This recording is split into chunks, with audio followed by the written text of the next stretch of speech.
Hi, everyone. This is Zach Calkins, Director of Development for Student Affairs at UNC-Chapel Hill. Welcome to another episode of Inside Student Affairs, where we take you in depth to student affairs activities, departments, leaders who are making a difference, and today, alumni and parents who are giving back their time, talent, and their treasure to make Carolina a better place. I have one of my most special donors and friends and alums, Scott Peeler. He's a class of 93, 97, and now a parent of a 2024 class of 2024 student Alexandra. Scott, how are you? I am great. How are you? I'm doing well. I hope that that you and your family are doing well during this time. And I want to thank you for joining us on Inside Student Affairs. We're doing great. And I have to tell you, when I just heard you say that, parent of a 2024, the parent part I'm thrilled about. The 2024 just seems, how is that possible? How is that possible? It gives you a different perspective. And it just shows too, not only the commitment to UNC from the family, but the passion for this place to not only have gone here, but to send your best and brightest back to us. So we really appreciate that. So I wanted to start today by just welcoming you and then having you talk a little bit about your Carolina experience. Sure. Oh my gosh. Well, there's so much you'll have to steer me a little bit because sure. I can go on for hours when it comes to my Carolina experience. You can give us some of your fondest memories and some of the things you were involved in while you were here. I got to tell you, so I'm a double Tar Heel. My wife's a double Tar Heel, like you mentioned. Our daughter now is a freshman there at Carolina. And I have to tell you that some of my fondest memories actually came up when we took Alexandra, we brought her to leave her for the start of her freshman year a few months ago. And it brought back a flood of memories. Of course, I've been on campus many times since I was there. But the reality is there's just something magical. I think leaving Alexandra behind and seeing her fall in love with a place that I love and my wife loves so passionately, watching my daughter fall in love with Chapel Hill and now be there is just extraordinary. I couldn't have asked for a better joy than that. And I'm so lucky.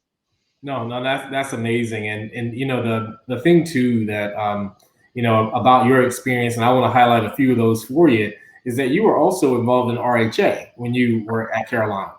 I was. It was extraordinary to me, right from my freshman year and starting there at Carolina. It was such a great way for me to get to know people, to begin to look at issues. Again, so many thousands of students lived then and continue to live in the residence halls. Mm-hmm. And as I was RHA co-president with one of my dearest friends in the world, still to this day, and began to really interface with student affairs in terms of bringing the interests of the students forward, partnering with student affairs to help see important things happen that really impacted the campus and impacted the people who live in the residence halls. I think it turned me on to the power of student affairs from as a student. And that's continued, of course, in my alumni world. No, it definitely has. And as you mentioned before, you're only one third of an amazing trio. And so you're too kind. Alexandra, who's will be a graduate of 2024, but we also have Diana Florence. My much better, I like to say my better 7/8. So you were saying I'm a part of a trio, right? I think the reality is I'm the short leg of that stool. So I think the stool may lean a little bit on my side. But yeah, my wife's also a double Tar Heel, Diana Florence. And we met while we were both in law school. Thank goodness, my good fortune to have met her, and we both ended up getting our dream jobs. We moved to Manhattan and working for the extraordinary legend that was Robert Morgenthau in the Manhattan District Attorney's Office. And now literally it's so exciting because Diana is actually running to become the elected district attorney here in Manhattan. So literally about 30 feet that way, she's doing a live broadcast to the voting public from the room that I can literally see her through some glass French doors. She's that way. Oh, that's amazing. That's amazing. And that's an amazing connection to have, that both of you met here at Carolina and again have left your daughter, but you all have also decided to get back to Carolina. And have taken the amazing education and experience that you had and turned it into alumni time, talent, and treasure here. And so I want to talk about first, what you have going on and some of the things you're supporting over at the law school and why you decided to jump in as heavily as you have.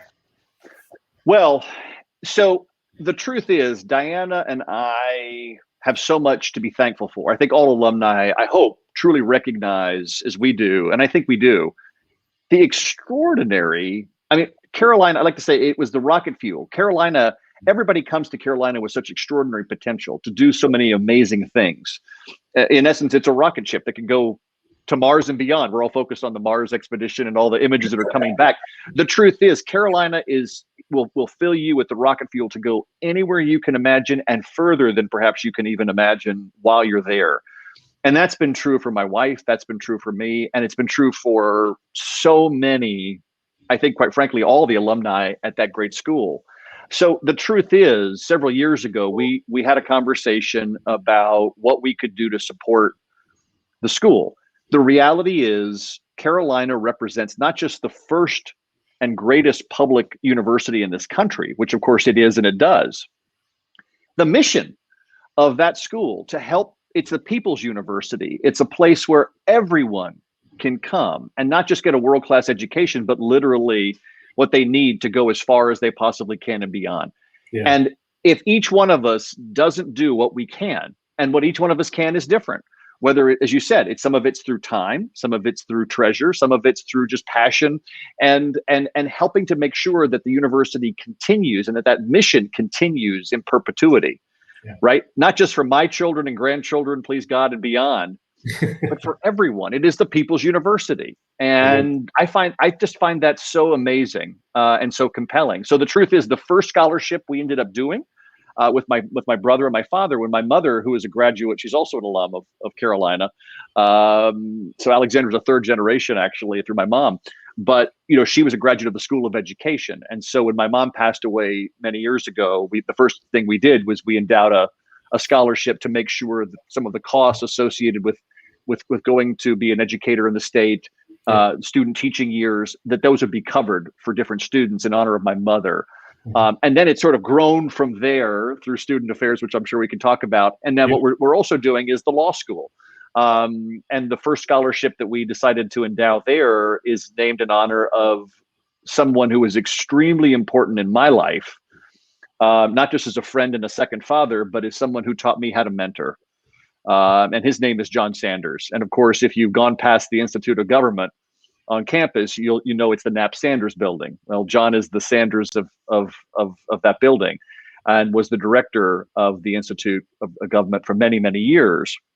And John is a dear friend, and he taught me how to mentor. And he mentored me while I was an undergraduate student at Carolina. And we wanted to name a scholarship and make sure that students who were interested in public service, whether that be through government, whether that be through education, whether that be through in different forms of serving the public, which is what John has spent his entire life doing selflessly and from behind the scenes. That's what we wanted to honor. And so the first scholarship we endowed at the law school was named after John. No, and that's fantastic. And also, I know that, because of your experience with RHA, you're working to support the RHA students through an alumni award. Is that correct? So it's extraordinary. And this is something else that I think alumni, I hope this story I just love. The reality is, here I am. I just celebrated my 50th birthday. As you saw, I think earlier, you put up my class years. I think of myself as, I sort of, in my mind, I'm still the student at Carolina. But obviously many years have passed since that was true.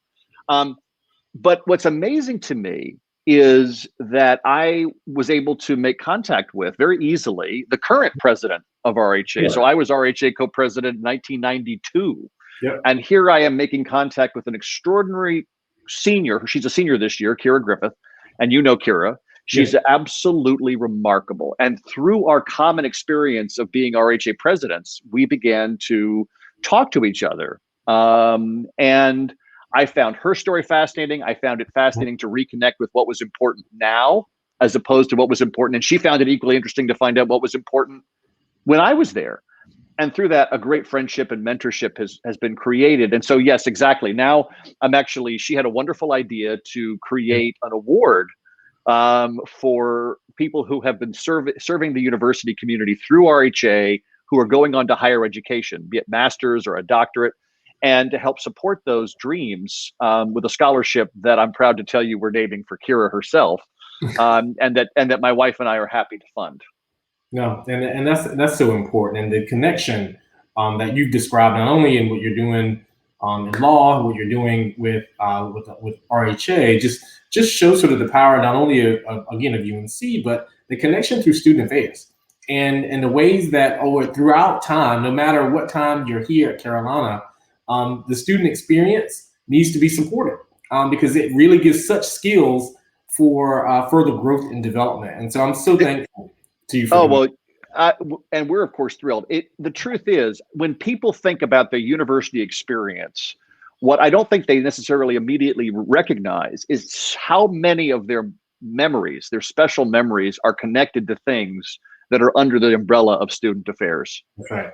They don't necessarily see it that way, but the reality is, whether it's their residence hall experience, there's so many pieces of the puzzle which are under student affairs that, again, when my wife and I wanted to substantially increase our giving level at the university, and you know this, our mission wasn't to just write a check. Our mission was to find out what was going on campus, what were the needs of the students today, and the truth is, by building relationships with people through student affairs, you and others, we were able to really get a beat on what the issues were today. And so it wasn't just about writing a check. It was about doing something to make a difference on campus for students through student affairs right now. And with your help, we've been able to do that. And I'm happy to discuss that in more detail if you'd like. But the truth is, that's the perfect lead in. I think, and that's, where I think, with the student experience, we also, like you said, having worked with Vice Chancellor then Crisp, and now with Amy Johnson and our Dean of Student staff, you understand that there are a lot of students, because of no fault of their own, they find themselves needing extra money to make their Carolina experience continue. That story, and I'll tell you that story. So when my wife and I began to talk to Winston Crisp, who, as you say, was at the time the Dean of Student Affairs, and we began to ask him, Winston, tell us what's really going on. Where are the needs of students today? Where do you see it? And where does the current funding sources, or where's the gap? The need is real. It's profound. It's important. And yet there's a funding gap or a lack of funding. And we sat and we talked together. This is many years ago now, but we talked a lot about those issues and over time, what Winston flagged to us was that, as you just said, there are students, not just at Carolina, but truthfully throughout this country and all the wonderful universities that are around, but yes, at Carolina too, there are students who have come from traditionally underserved communities and populations generally, who have beat all the odds. They have made it to Carolina. They have gotten wonderful scholarships, and they arrive on campus and they are ready to rock and roll. And sometime during their 4 years, because it happens to all of us, something unexpected on the financial front, a bill, an invoice, a repair, something happens out of the blue. And whereas many of us who are blessed financially have a resource or someone we can pull on to help us through that time of financial need, these incredible students who really are the next generation, and the difference that they can make for themselves and their families and their communities is extraordinary.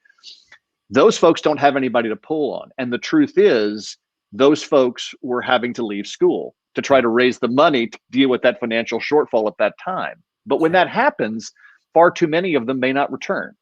That's right. And so my wife and I had a serious conversation with Winston and others about, okay, let's set up a scholarship. Let's endow a scholarship, the goal of which is to provide enough that the annual dividends from this scholarship will be more than enough to make sure that that doesn't happen again. And that those students who otherwise might not have a place to pull financially will always have that source of money.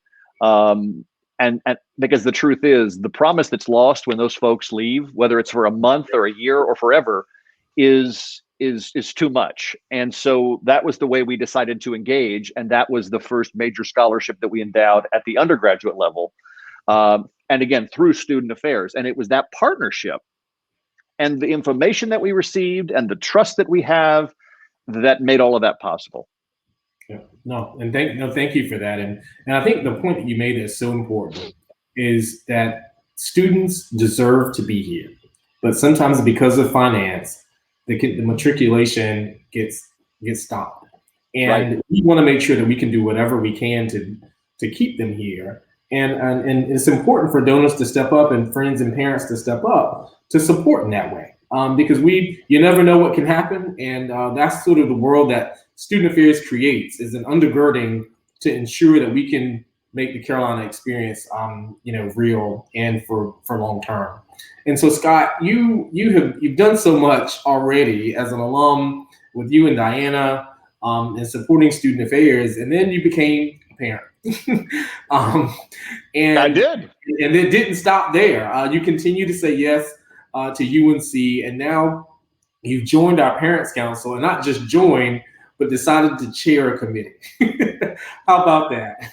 Well, and the truth is, it links up to what we're talking about. The truth is, when we as alumni look back on our experience and all the joy and the memories, and we look around whatever we've achieved in this life since we've left Carolina, we should give thanks. The truth is, we all should look around and take stock of the blessings that we have and recognize the different parts of our life that have led us here, and recognizing that Carolina is an enormously important and significant part of those stories is important. And then making sure that is happening for the next generation and the next generation could not be more important. So the role I was honored to be asked to play, and I'm thrilled to be able to do it and partner with you and the Parents Council and others, is to really help current parents of students at Carolina, recognize how you can partner with the university in a way that's comfortable to you and make a real difference. Right? It's funny, I was thinking about this when I was on campus a few weeks ago. I teach at the law school, as you know, an adjunct course. So I come down and teach, and I get to see Alexandra too, and smile the whole time I'm there.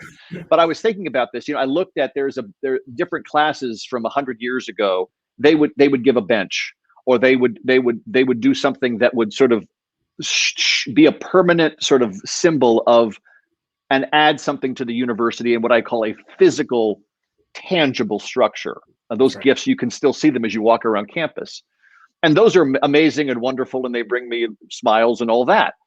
What I really want to, and I think what you're trying to do, and many others, is saying the truth is, while those are wonderful memorials and tributes from those classes, why don't we actually create living, breathing, by helping to make difference, to be generous with our giving, so that we can make a difference on campus now for the students. Let the tribute from the class of 2024 be actually not a bench or a tree, as wonderful as those are, but actually be a way to, through different giving organizations and making the campus a safer, better, more magical, open place for more people.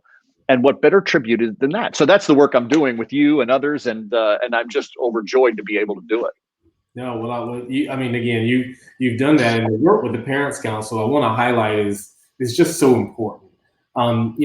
In you overseeing the endowment committee is just going to be transformational. And as a parent, you have the opportunity to help the Parents Council raise money for their endowment, and by reaching, they have a $1 million goal, and the goal will be to ensure that the Carolina Parents Council is more reflective of the Carolina student body, and your commitment to diversity and inclusion, both from an affordability but also from race and equity, is just enormous. And so I want to thank you for that. And it's so important. And the truth is, again, accessibility, affordability, accessibility.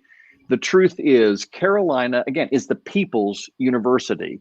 And again, when we look back as alumni and recognize how can we have the gift that we were given, be given to as many people as possible, especially, it's so important.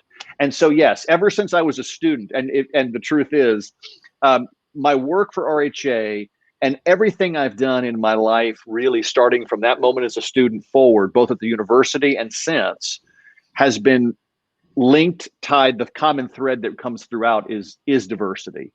The best of everything comes through through diversity, and so recognizing that and working for that and continuing to work for that at the university today, at the undergraduate and at the law school and beyond, for me is a passion.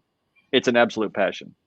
No, and I think that's incredible, and the reason that this, like you said, the tide that has gone through is not only can you can be involved in undergraduate school, have student affairs sort of shape who you are, give you the experiences, move on to professional school, but have multiple interests in Carolina, and still have that that giving and that tie be back to student affairs, and that's just one of the things that we find is that sometimes, folks will leave UNC and, like you said, they don't understand how many times student affairs has touched their life.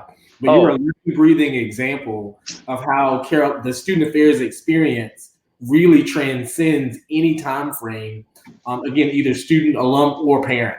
And so I really want to, again, thank you for making sure that you've touched us in every single way and being an example for other parents and donors in that way. And so you've not just done that. I actually have a little bit of a resume on you if you're okay with me talking about it. Sure, by all means. And so just to highlight ways again that Scott's been involved. We North Carolina Fellows, RHA, Order of the Golden Fleece. He's Chancellor's Award, the Roger A. Davis Award, the Walter S. Spearman Award, and then again all the pieces that you mentioned. And again, it's so delightful because, again, student affairs helps to shape the overall experience. And we're here to foster student success. And your time, your talent, and your treasure allow us to do that. And so, Scott, what would you just say in closing to any parent, alum of the university about, again, why and what they need to do to find ways to get involved in student affairs and why they need to think about giving back now? The first thing I would say without a doubt is it's much easier than you think it is. I think we put mental blocks in the way, how can I help? Or what can I do? Or can I really make a difference? Or how will I start? What's the first step? All of that actually is, while I completely understand it, it couldn't be easier. You and Jonathan Sauls and Amy, the Vice Chancellor, the truth is student affairs is accessible to alumni, and you'll meet not just a smiling face and a friendly face, but you're going to meet a hand that's going to be able to help you and be able to engage in a way that's comfortable for you. And of course, I'm happy to help as well. But the truth is, it's so much simpler, and it's not a high pressure thing. And it's about really, I think, as I was sharing with you, you can begin to have a conversation about what's going on campus today. Whether you have a student now, that's easier if you have a student who's there. We started before years before Alexandra was there.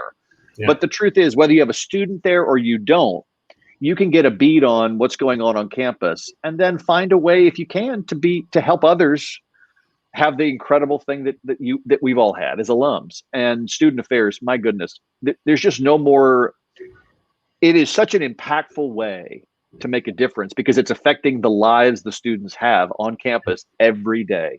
And in so many ways. So I think the more important thing is just start the conversation, reach out. It's so simple, and some really amazing things will happen from there. No, well, good. Well, Scott, thank you again for everything. This has been another great episode of Inside Student Affairs. This time with an alum, a parent, and an involved member of our student affairs community, Scott Peeler. Thank you so much. Yeah, we'll be back with you next week. And you always know where to find us on all of our social media platforms, Facebook, LinkedIn, Instagram, and Twitter. And so thank you for joining us. We'll talk to you soon. Bye.